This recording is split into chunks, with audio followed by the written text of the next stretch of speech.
The eve of Li Keqiang's memorial service started off peacefully where he grew up.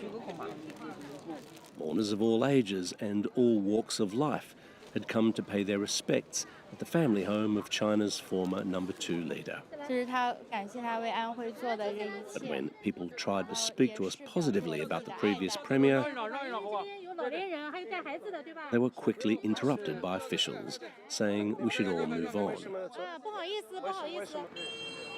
Just outside the street, it was no easier for them to be heard, especially when comments became politically controversial.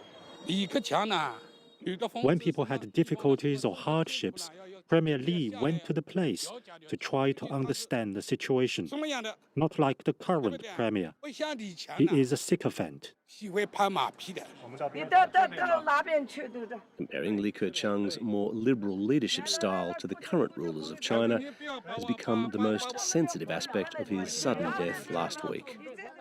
So as you can see, we've had a bit of a chaos here with government officials trying to prevent this man from speaking. He's very keen, though, to give us his thoughts about Li Keqiang, and we have this woman here sort of ordering him away, telling him to be quiet. And this just gives you an idea of the sensitivity of the situation. And with that, his interview forcibly came to an end. An hour away in a little village, the home of Li Keqiang's ancestors has also become a place of public mourning. That he was born into a simple farming community has added to the belief that he understood the struggles of ordinary people. A party member of 60 years said Mr. Li was one of the country's best leaders ever. I think he was actually the best leader we've had. So, will it be hard to find another just as good in the future? That depends how they perform. When his funeral finally happened in Beijing, it was modest and not carried live on Chinese television.